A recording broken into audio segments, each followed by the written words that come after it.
Hi friends, in session 2 of colloids, let's start with the first part that is called based on the nature of particle. Last session में हमने already introduce कर लिया है what actually means by colloids.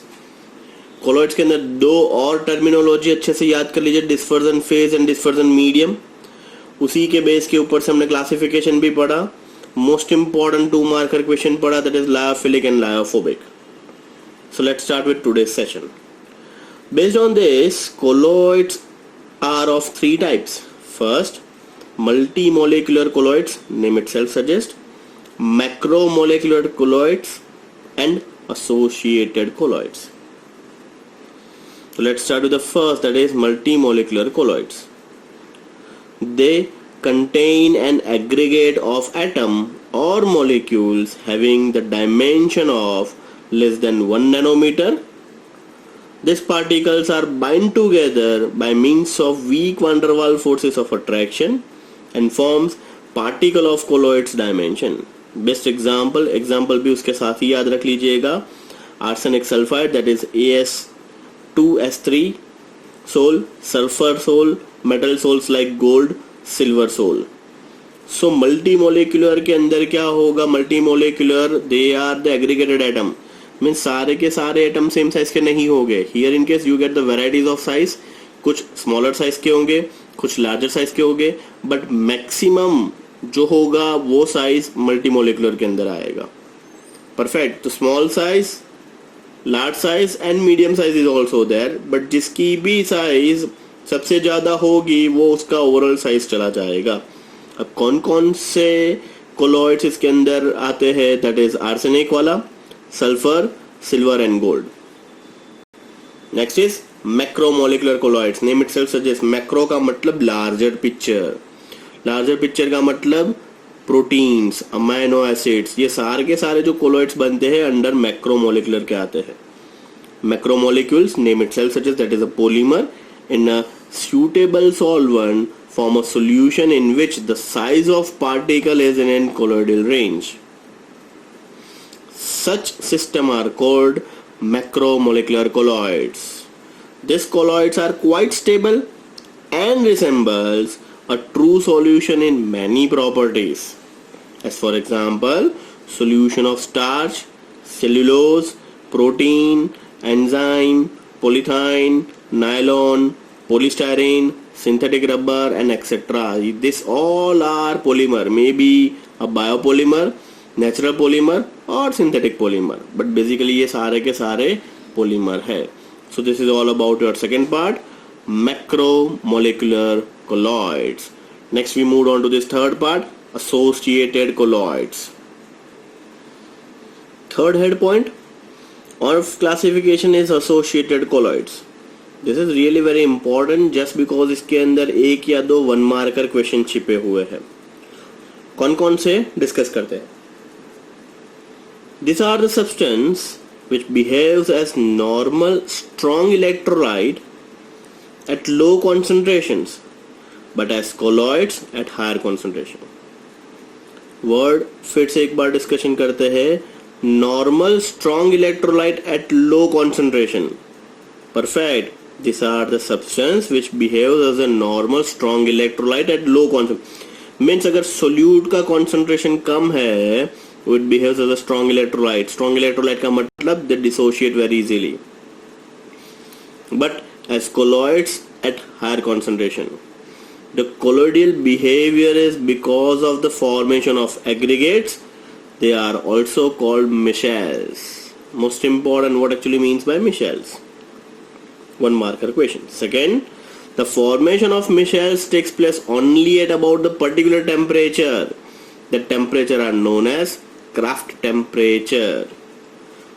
Fine. Second 1 marker question. Third, and the above particular concentration is called critical Michel concentration, that is CMC. Third 1 marker question. कौन कौन से 3 1 marker question है? The colloidal behavior is because of the formation of aggregate. They are called Michel. Micelle एक specific temperature पे बनते हैं, specific concentration पे बनते हैं. स्पेसिफिक टेम्परेचर पे बनता है that is called is Krafft temperature, and specific concentration में बनता है that is called is CMC, critical micelle concentration. अब ये मिशेल क्या है, क्राफ्ट टेम्परेचर क्या है एंड CMC क्या है, डिस्कस करते हैं. Let's take example. Best example is soap solution. आप घर पे शायद किया होगा या नहीं किया, I am not sure, but many a time simple आपने एक बकेट लिया, बकेट के अंदर 15 लीटर पानी ले लिया and then you add a simple pinch of detergent. Pinch of detergent, तो क्या झाग या फिर लादा फॉर्मेशन बनेगा? नहीं बनेगा. क्यों? Just because a specific concentration is required to get a micelle. Means कम से कम 1 या 2 टेबल स्पून भर के डिटर्जेंट डालोगे 15 लीटर के अंदर, तब जाके झाग निकल के आएगा. मीन्स लादा फॉर्मेशन टेक्स प्लेस. अब आप कभी भी ये अज्यूम किया है कि नहीं किया है पता नहीं है. Cold solution and hot solution. Hot means not a warm, it's a simple lukewarm, approximately 50 degrees Celsius. So basically cold means fridge का पानी लीजिए और उसके अंदर डिटर्जेंट डालिए एंड थोड़ा सा lukewarm से ज्यादा गर्म, थोड़ा सा lukewarm या फिर थोड़ा सा गर्म 50 डिग्री सेल्सियस पानी के अंदर डिटर्जेंट डालिए. The formation of lather formation is takes place more in case of hot water as compared to this cold chilled water. Just because temperature plays an important role, a specific temperature micelle formations takes place. So that's why शायद घर पे curtain wash करना हो या फिर bedsheet wash करना हो तो मम्मा थोड़ा सा हॉट वाटर के साथ कपड़े धोती है. वॉशिंग मशीन के अंदर भी नाउअडेज टेम्परेचर कंट्रोलर इनबिल्ट आता है. नहीं आता है तो हम गीजर में से ठंडा पानी के साथ साथ थोड़ा सा गर्म पानी भी डाल देते हैं अंदर and we converted into lukewarm water while washing your bed sheets, curtains and heavy stuffs. Day to day life clothes के लिए इतना ज़्यादा ज़रूरी नहीं है क्योंकि हार्ड वॉश की ज़रूरत नहीं है. But bed sheet most probably हम एवरी वीक या फिर एवरी 10 डेज पे वॉश करते हैं. कर्टेन्स एवरी मंथ वॉश होता है या फिर 2 मंथ्स पे वॉश होते हैं. तो उस टाइम पे थोड़ा सा हार्ड वॉश की ज़रूरत है. मिशेल फॉर्मेशन जितना ज़्यादा होगा उतना क्लीननेस ज़्यादा मिलेगी. So this is all about your associated colloids. Fine. तो ये बहुत ही important 3 1 मार्कर चले गए. Next, surface active agent such as soap and synthetic detergent are the example of michels. We already discussed this.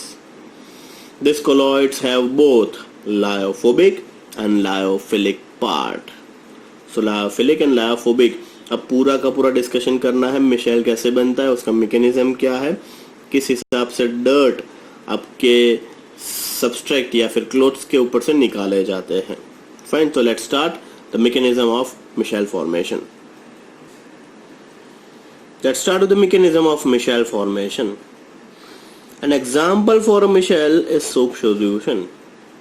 Soap is sodium और potassium salts of higher fatty acids and may be represented as RCOO- Na+.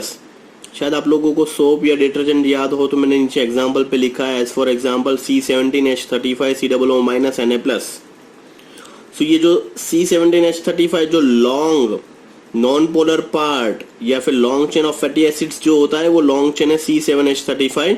इसको cut short करके लिखा हुआ है R.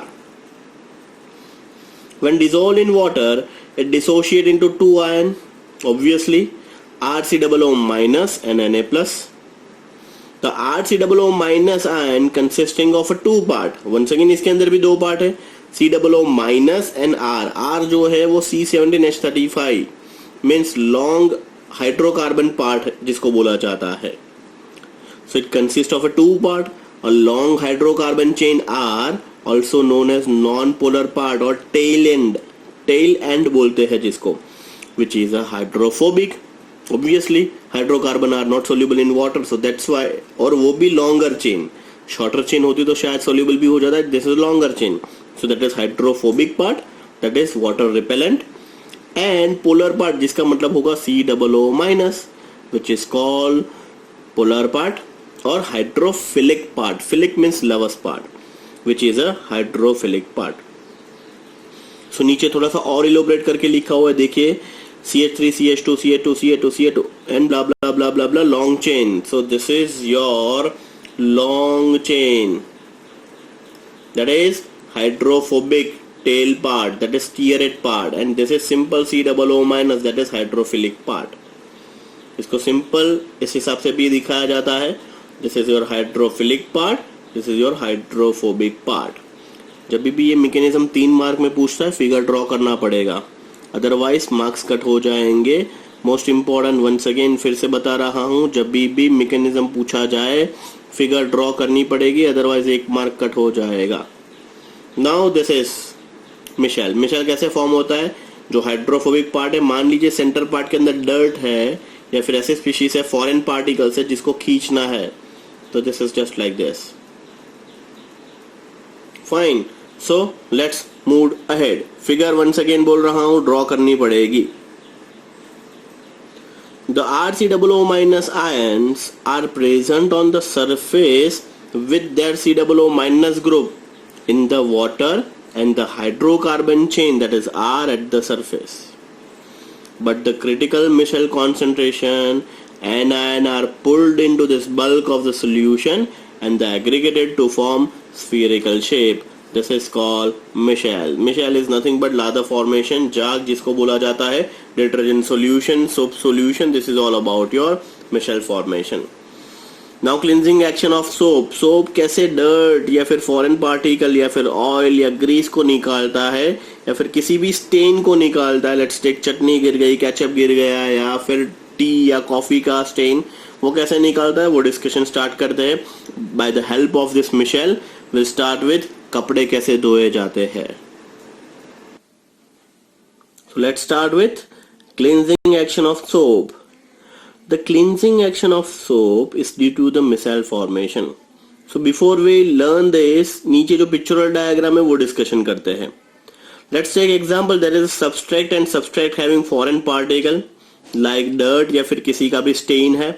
So this is your substrate. मान लीजिए ये T shirt है, टी शर्ट के ऊपर कॉफी का stain है. So this is substrate having dirt. This is your bucket containing of 10 liter of water and little bit quantity of detergent and converted into soap solution. ये जो ऊपर बनाया हुआ that is called lather formation, जाग बनाया हुआ है. उसके बाद हम क्या करते हैं? So कपड़े कैसे धोए जाते हैं वो बताता हूँ मैं. This is your substrate, this is your bucket containing with water containing detergent and lather formation. Now substrate is ready to enter into the solution and keep it for some time. That is called as soaking. Many advertisement आपने देखा होगा word they are using soaking. Soaking means भिगो के थोड़े time रखना. 10-15 minutes you are to keep inside. क्यों? क्योंकि ये केमिस्ट्री तो डेवलप करनी पड़ेगी ना. मिशेल्स की मैकेनिज्म और मिशेल्स की केमिस्ट्री जो है वो डेवलप होगी इन टर्म्स ऑफ सोकिंग. जैसे ही सब्सट्रेट के ऊपर डर्ट या फिर फॉरेन पार्टिकल मिलेगा, अब एक्शन स्टार्ट हो जाएगा, अब हमारी केमिस्ट्री स्टार्ट हो जाएगी. जो पोलर नॉन पोलर पार्ट वाली स्पीशीज जो हमने ऊपर पढ़ी वही डिस्कशन यहाँ पे कर रहा हूँ. जो हाइड्रोफोबिक पार्ट जो है वो हाइड्रोफोबिक पार्ट अटैक करना स्टार्ट करेगा फॉरेन पार्टिकल, डस्ट पार्टिकल के ऊपर, and they pull away dirt from the substrate and goes to this mother liquor. ये जो मिशेल फॉर्मेशन बना है, ये मिशेल फॉर्मेशन जो फॉरेन पार्टिकल, डस्ट या स्टेन बोलो, जिसको भी सबस्ट्रेट के ऊपर लगा हुआ है उसको पुल आउट करके मदर लिकर में खींच के चला जाएगा. सो आफ्टर सम टाइम जैसे ही आप उसको सबस्ट्रेट को निकालते हो, थोड़ा सा स्क्वीज करते हो, रब करते हो या फिर उसके ऊपर सिंपल सा ब्रश लगाते हो एंड उसके बाद उसको क्लीन वाटर से साफ करते हो, तो आपको क्लियरली दिखाई देगा your substrate is free from dirt और स्टेन. और सबस्ट्रेट के ऊपर से जो स्टेन है वो कहाँ चला गया? पानी के अंदर. That is called in mother liquor. So this is how the detergent action takes place. इस हिसाब से डिटर्जेंट एक्शन होता है. अब थोड़ा सा 2-3 लाइन डिस्कस कर लेते हैं. The cleansing action of soap is due to the micelle formation. The soap molecule forms Michel around the oil droplet in such a way that hydrophobic part is in the oil droplet and hydrophilic part R projects out.